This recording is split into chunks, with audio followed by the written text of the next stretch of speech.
Let me tell you something you already know. The world ain't all sunshine and rainbows. It's a very mean and nasty place, and I don't care how tough you are, it will beat you to your knees and keep you there permanently if you let it. You, me, or nobody is gonna hit as hard as life. But it ain't about how hard you hit. It's about how hard you can get hit and keep moving forward. How much you can take and keep moving forward. That's how winning is done.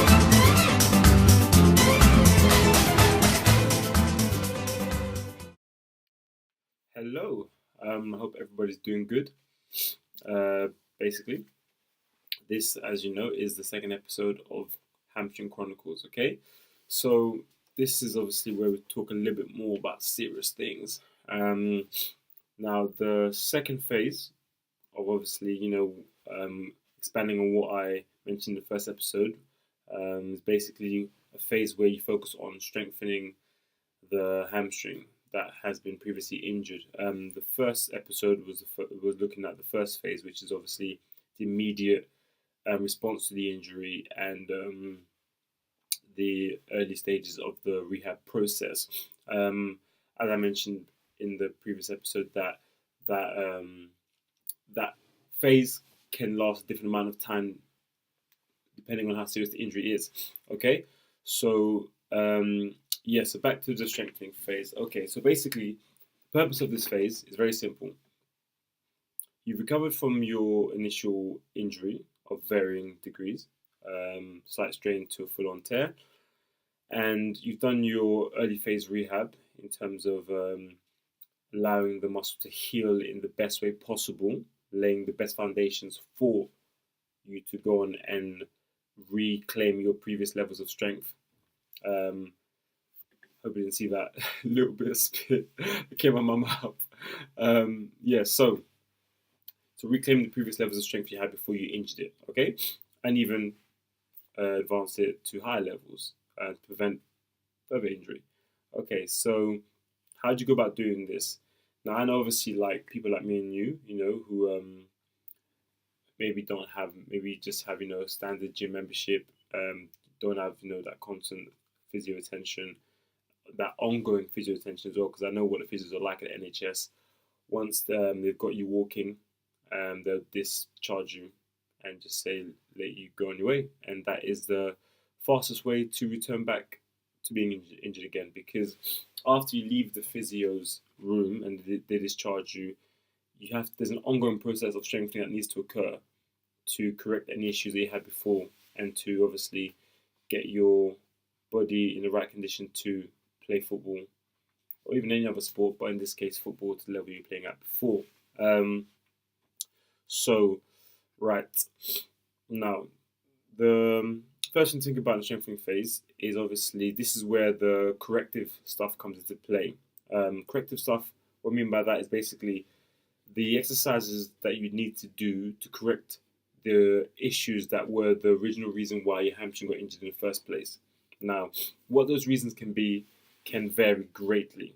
And as I said before, I'm not a physio, but I do use my experience, my strength and conditioning expertise to give other amateur and semi-professional players as much information as I can express, in these videos to help them as much as all that information has helped me. So the reasons, as I'm sure you've heard before, if you've ever injured hamstring before, it can be tightness in the muscle itself, over tightness, I should say. That can be because of a genetic predisposition to having tight hamstrings. It can be overtraining and not stretching properly and cooling down afterwards, so the tension builds up in the muscles, eventually causing it to break down and get injured when you need it most. It can be also to do with poor glute activation. So I don't know I'm sure you might have heard that before as well, where basically when you're doing a sprint or a jump, but specifically a sprint, because it's rare you'll see anyone strain a hamstring during a jump. But sprinting, the glutes are very important. But basically, they obviously help you gain that power you need to explode off whatever leg you're sprinting off to begin with. Now, if the glutes are not doing the job they need to do in that explosive movement, then obviously other muscles need to do more work. And in this case, it would be the hamstring. And if they do too much work than they're designed to do, then again, more chance of getting injured and could increase chance of them straining and could be the reason why they got strained in the first place. So we have tightness, excessive tightness in the muscle. We have poor glute activation during sprinting mechanics in football. So, fall down, get up, sprint, running for a through ball, the usual stuff. And what other one? What are the obvious ones? And just general poor muscle conditioning. So if basically your body isn't up to the task, so let's say you haven't done a lot of preseason training, you're not fit enough, all those kind of obvious conditioning-based reasons, again, you're more likely to get a strain anywhere, let alone a hamstring if your body's not up to the task. Now, how can you tell which one of these it is? Now, if your physio and doctors haven't been able to tell you, which they should be able to, or at least be able to give a, educated guess, using all of their expertise, the ways in which I have learned over the years through speaking to my own physios that I've had on the courses that I've done, and even recent information on my MSc as well. There are telltale signs that I've noticed. For example, if it is a case of muscle tightness, what you find is obviously your muscles generally tight. Can't touch the toes. Whenever you play, it always feels really tight. Whenever you stretch it, it's agony. Those are telltale signs that your hamstrings are way too tight and are gonna pack in eventually if you don't sort it out. Okay, sort it out. Obviously, you have to get involved in a stretching program. Do some yoga. Foam roll your hamstring before and after work. Well, I would say before workouts. I wouldn't necessarily say after workout. Before workout, do some stretching as part of your warm up, and then post workout, you're looking more in terms of in the evening before you go to bed. If you want to do some more foam rolling, then some stretching then as well. In terms of the glute recruitment, the muscle recruitment, what you need to do here is basically, I've got me confused.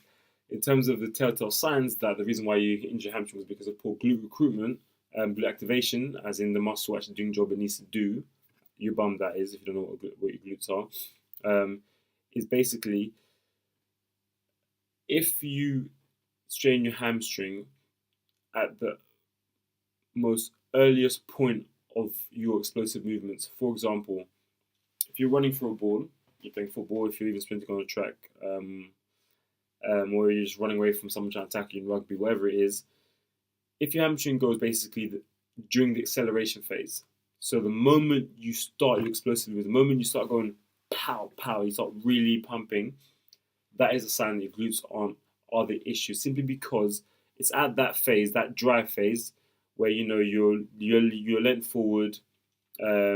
Basically, your body position will be similar to a single leg lunge. If you know what single leg lunge is in the gym, where you lunge down on one knee bent, one leg forward, one leg behind you slightly.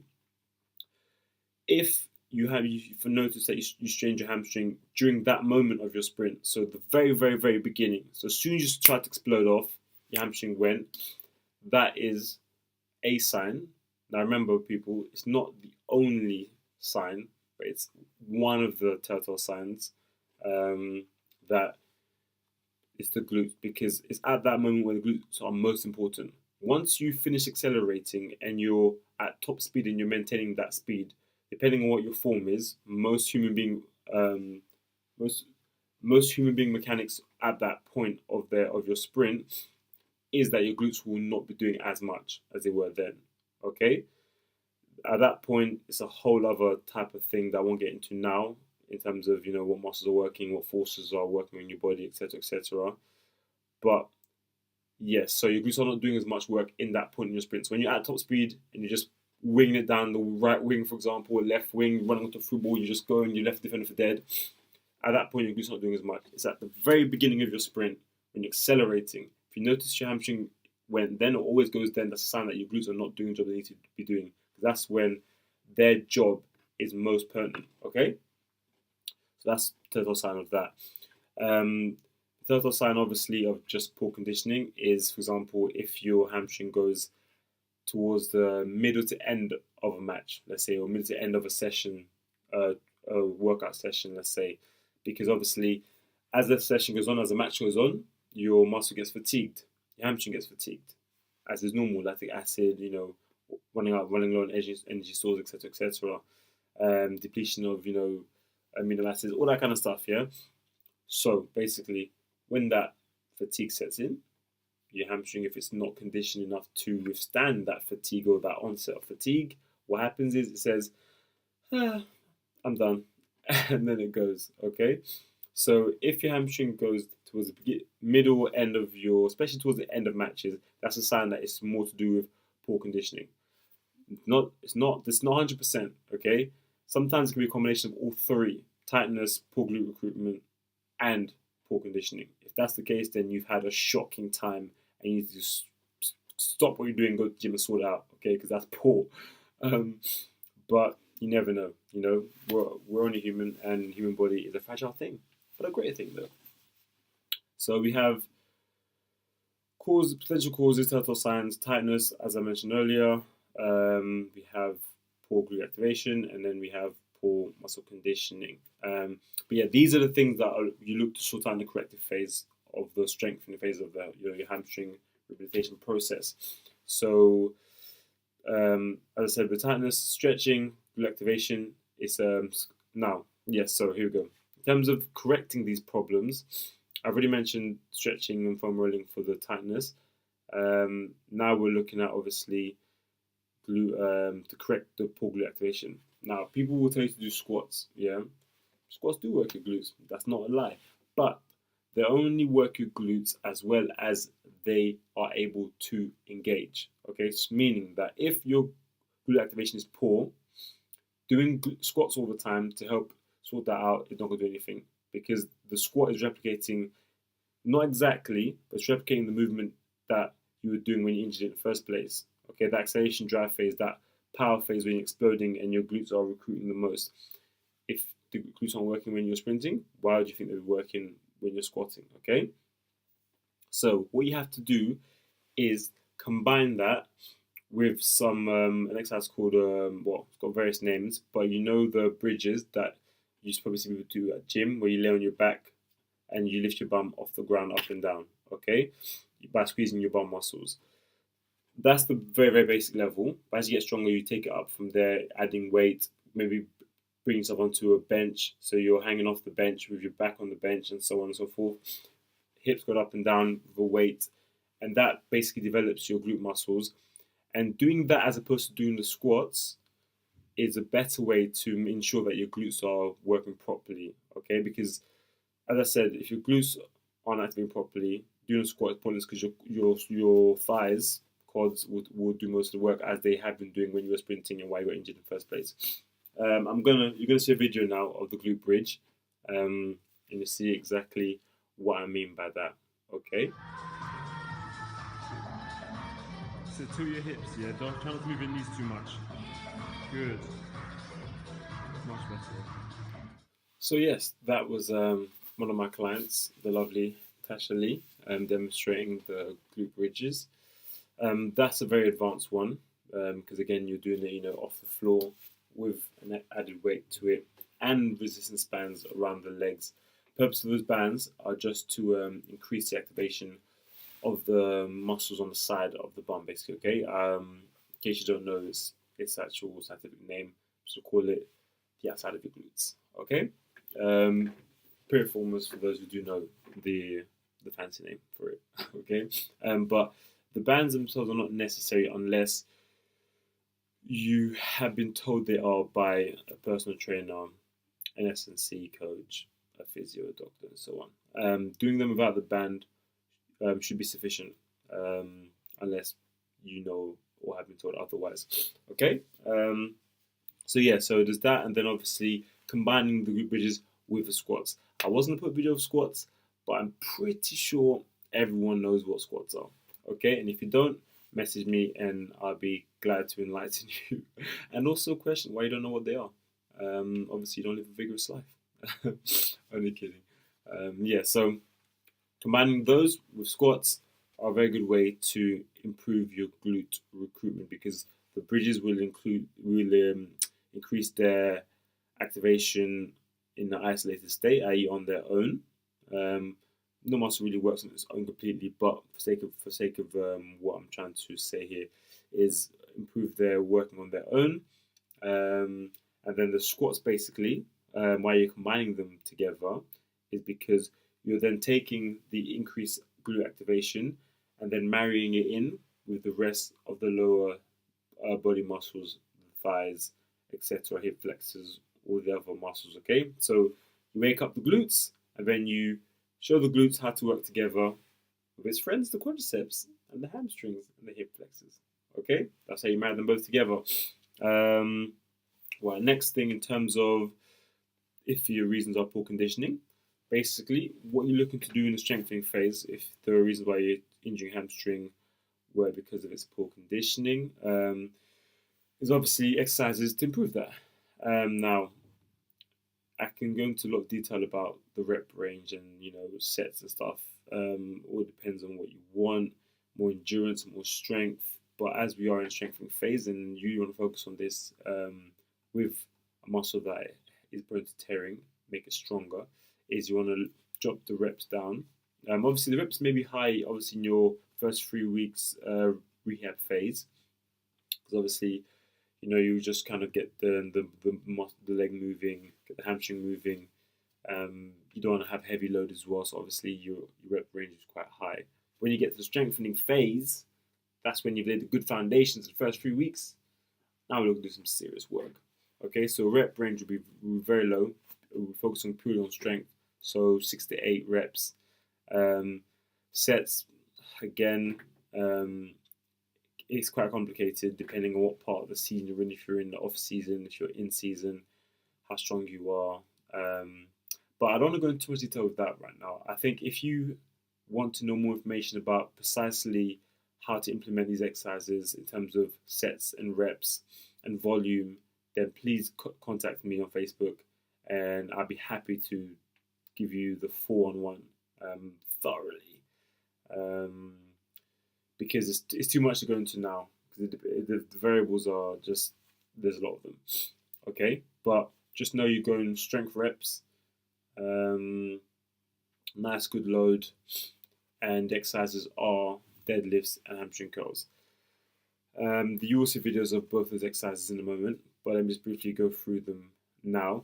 The deadlift is an exercise basically designed to strengthen the back muscles and hamstring muscles. Okay, the other muscles obviously work in conjunction with those, but the big ones are back, and we're talking about the whole back, as well as the hamstrings. Yeah, I know you can do straight leg deadlifts or bent knee deadlifts, but both of them done properly will work your hamstrings just in different ways. I prefer to go the bent knee deadlift simply because it's more representative of the movement your leg would go through in a sprint playing football. Okay, because no one runs with their legs stiff like they're, I don't know, like they're Pinocchio. Okay, although his legs are stiff, but you know what I'm trying to say. Okay, so bent knee deadlifts, which again the video is coming. Don't worry if you don't know what that is. The purpose of that, as I said, strength for back, strength for hamstrings. Now, hamstrings. Why is deadlift important for the strengthening phase of rehab from hamstring injuries? Because when a muscle tears, the muscle doesn't tear when it's shortening, i.e. when it's contracting. Okay, so when your leg is bending, when your heel is going towards your bum, that part of the sprint. Okay, you can get a cramp at that part, but muscles don't tear at that part. Okay, again, to go into the science behind it is pointless because I think I can convey that message just from logic. If you want to tear something, you're going to rip it. You're not going to tear something by shrinking it. Okay, so the hamstring will tear when it's lengthening. So when you're striding out, lengthening your leg, that's when hamstring will usually tear. Okay, so you want to make it stronger during that part of the movement. So i.e. you want the hamstring to be stronger at resisting the process of it lengthening. Okay, so contractions that occur while it's lengthening. Okay, so the deadlift, when you do it properly, when you bend down, as you'll see in the video, the hamstring will lengthen and it will resist that lengthening because obviously you're carrying a weight in your arms. Okay, so you are strengthening the hamstrings. You're teaching them to be stronger at resisting lengthening. Okay, therefore they will be stronger at resisting the lengthening that occurs when you sprint, when you're striding out, lengthening your leg. Okay, thus reducing your chance of it getting injured via poor conditioning. Okay, so that's why to do the deadlifts. Now the hamstring curls is a very obvious one because the movement of hamstring curl, which you'll see in the video as well, is basically the whole movement of your leg straightening and closing. As with the deadlift, you want to focus on resisting lengthening. So when you're closing your leg, go to about mid to fast pace. If you're going strength reps, you probably struggle to go very, very quickly. So just obviously try and control the movement, make a smooth movement. But when you're lengthening your leg, emphasize that. Go slowly, count to 6 seconds if you need to. Anything between 4 and 6 is good, because just like with deadlifts, you'll be teaching your hamstring to be stronger at resisting the lengthening process, so it can deal with that better. So when you're sprinting at maximal speed, hamstring won't go, oh my god, what's going on? I'm tired, no, leave me alone, I can't stretch, I'm injured. No, it'll be like, yes, let's stretch, I can handle this all day, easy stuff. Okay, that's what you want the hamstring to be able to do. So yes, so we have deadlifts and hamstring curls. Okay, and now observe the video.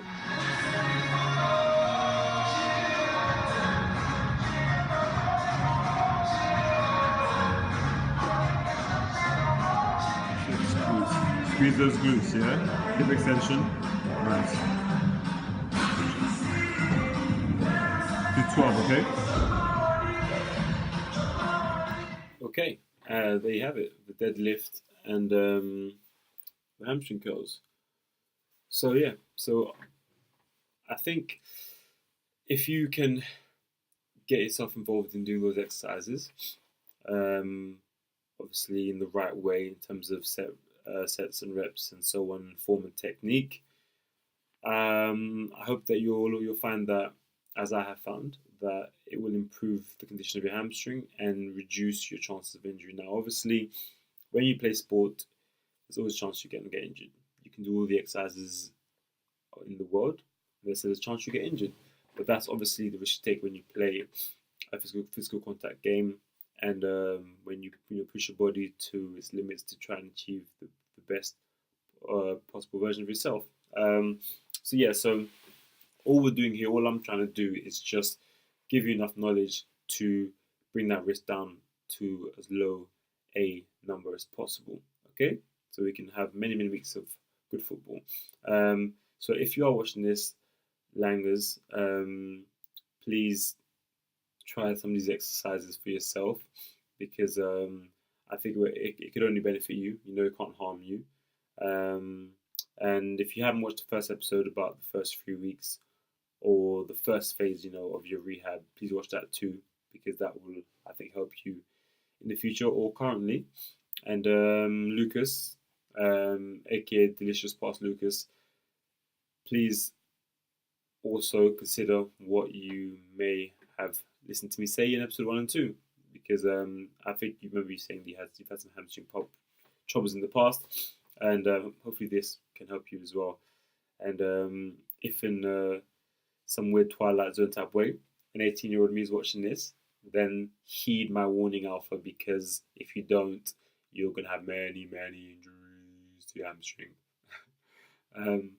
Yeah, so anything else that I have missed? If I have missed anything, people, please let me know, because most of this is unscripted. So let me know if you have any questions, something I've said, if I've made a mistake in something I've said. At the end of the day, I am not God. I am but a man, a wise man, but a man. So feel free to correct me if I've made a mistake, so we can give people the most accurate and the best knowledge possible to enjoy playing their sport to the of their abilities. So I think it's time for me to leave you and go and have fun with Mr. Sandman, because I need some Z's. I'm just double checking to make sure I haven't forgotten anything. I did. See, I knew it. Yes, so for those of us who are playing football, one thing I will say, when you're doing leg workouts, because I know a lot of players make this mistake, and I have in the past as well, make sure that you structure your week's workout so that you peak for your match on Saturday or Sunday. Don't make the mistake of training legs the day before you play a game, or anything weird like that, because it's just going to lead you to just doing some absolute... You're going to be fatigued, more chance of injury, more chance of playing poorly, and all the bad stuff. So I would say, if you want to do a leg workout, a strength-based leg workout, I'd say do it. If you're playing Saturday like we are at Civil, you're looking at the leg workout Monday, Tuesday, or Wednesday. I do mine Monday and Wednesday. Monday I do a low volume leg workout, so still high intensity, but just lower the volume so that I recover effectively for Wednesday. And then Wednesday I do a high volume workout because I have longer recovery till Saturday, where I'm peaking. It's just like, yeah. So please try and confine your leg workout to the earlier portion of the week. I mean, if you're doing a light workout, you can do it on a Thursday. But I say Thursday is the deadline. If you haven't done your leg workout by Thursday, then you're not doing it this week. And just accept it and go live your life. Because it's not going to benefit you for your game on Saturday. Although, if you're playing on Sunday, you could do it on Friday. But, again, if you're going to do strength workout, effective one, to improve your performance and to really improve the strength, you're looking at a Thursday if you're playing on Sunday, because Friday will need 1 day recovery, and the muscle system that you're going to be using for that strength and power will not have fully recovered by Sunday. Now, the reason why, in case you're wondering why I do my strength-based leg workouts on Monday with 1 day recovery to my football training and my next leg workout Wednesday, is because I have done a high-volume hypertrophy and strength-based workout in the off-season with, the normal 2 days recovery. And then obviously as I've got into season time, take the volume down and you focus on maintaining the strength. So I'm not looking at increasing my strength per se, as I was in the off-season. I'm looking at maintaining it. So you can do that by reducing the volume, but still lifting the same weight you normally lift, so that on Wednesday I'm not sore. Then Wednesday I up the volume because I had the extra day recovery, and so on and so forth. So yeah, that's it. So civil service boys, leg workouts, Monday to Wednesday preferably, Thursday if it's light, okay? That way we can just all be in great shape and win every game and win the league. Excellent. Okay, see you later, people. Have a nice sleep. If you're watching this morning, then have a nice day. Bye. Enjoy the end credits. So pathetic. What am I doing? Why am I running away? Is this all the backbone I have? Am I just a coward after all? A complete phony? I'm so disgusted with myself. How pathetic. It's pathetic! Pathetic! Yes, that's you. Master. Why are you running away, Ichigo? You still haven't called me yet. Face forward, Ichigo. And you should be able to hear it now. The only thing plugging your ears is your own fear. There's only one enemy and there's one of you. So what is there to be afraid of?